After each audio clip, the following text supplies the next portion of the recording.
من فکر میکنم شهرت حس میکنه اون چیزی که من میگم، اون چیزی که من سخن میکنم انشاءالله و میفهمم. پیامبر صلی الله علیه و سلام فرمودند المسلم اخو المسلم، مسلمان برادر مسلمان است، پس ما باید برادر باشیم. اللهم صل علی سیدنا محمد و علی آل محمد کما صلیت علی ابراهیم و علی آل ابراهیم انک حمید مجید. پیامبر صلی الله علیه و سلام فرمودند غم باد بر سر کسی که و هلاک باد بر سر کسی که نام مرا میشنوه و صلوات نمیگه.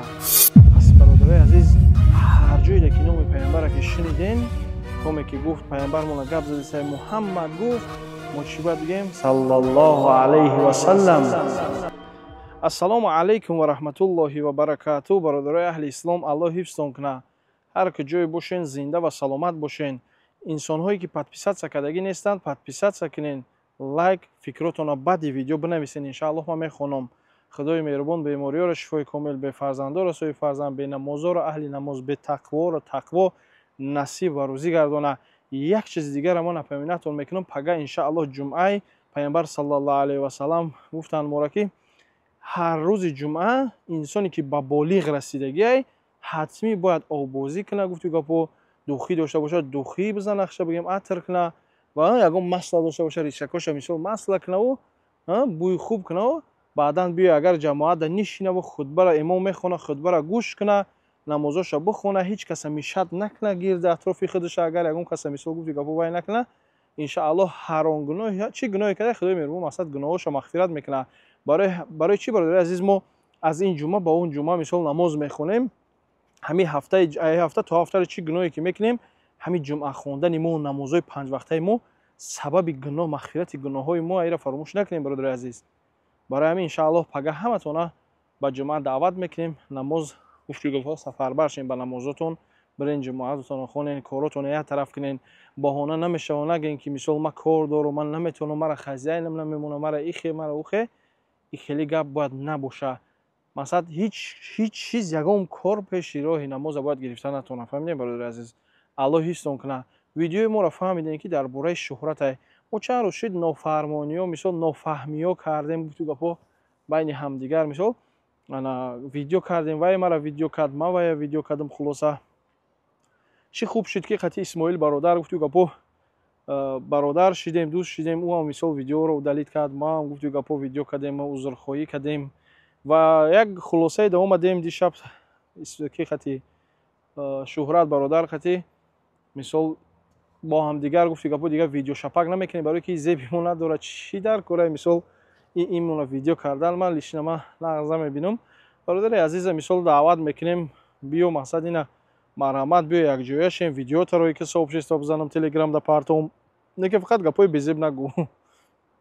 انا بگیریم مثال کنکورس بزرگ اینا مثال ویدیو کنیم بجیم مثال پوری ماشینیکای دیگه مثال میلیون آدمو رو قرض گرفتگی مثال گومان و یورا ویدیو کنیم انشاءالله پیشنهاد خوبه فکر میکنم. چی میگن شما برادر عزیز؟ با فکراتون در کامنت بنویسید، این بهترین و خوبتر میشه.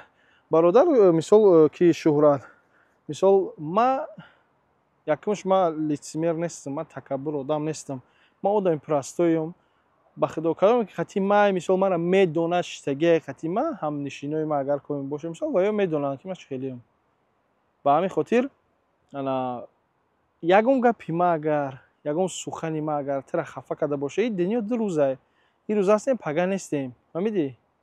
این هم زمینه که در بلوش میگردیم هر روز کو یه روز نه یه روز کو ما رو دو همین زمین ده میبرن گور میکنن، ما اون کرمای زمین میخرن ما گور میشه میریم. ایما چی میمونه؟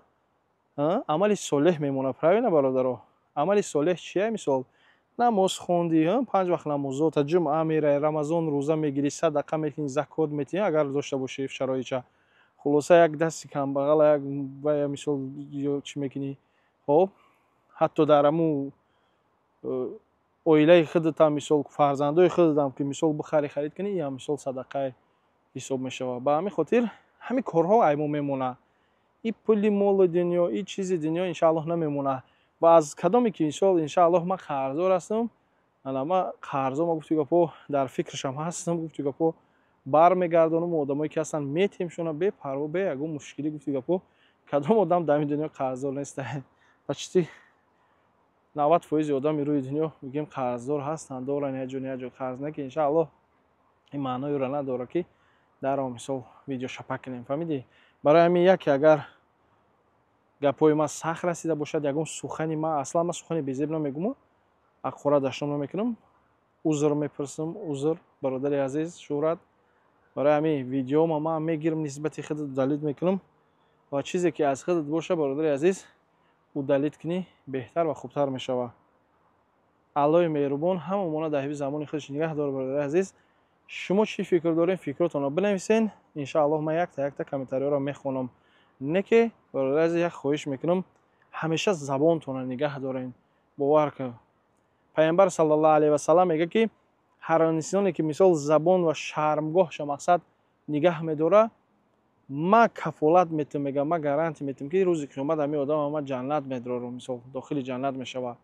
фаҳмидӣ? Забон, мисол забон чӣ дурӯғ гуфтан, дурӯғ бояд нагӯӣ, дашном накунӣ, як каса гапои безеб нагӯӣ, хулоса ин ҳамин чиз қати фарҷ қати мисол байни под қати зино накунӣ. ин ҳамин чизо мегӯяд пайғамбар ти худдорӣ ки дар ин дунё 50 сола, 40 сола, 70 соли умре ки дорем ҳеч нест. ина 27 сола шидем, 30 уже шидем, валлоҳу аълам 20 сол пас, 10 сол пас мемирем. ба ҳамин хотир иншааллоҳ тоқат кунем. худои меҳрубон ва пайғамбари нозанин чӣ ваъдае дода, иншааллоҳ дар ваъдашон иншааллоҳ вафо кунанданд. худои меҳрубон моро нигаҳбон боша. бародари азиз, ягон камбудӣ, ягон каса хафа кардем, бозам аз подписчикои худ ман гуфти гапо узр мехоҳам. бахшиш бародари азиз. видеои беҳтарина интизор бошен. беҳтарин видеора, видеои хеле безеб не. салому алайкум ва раҳматуллоҳ.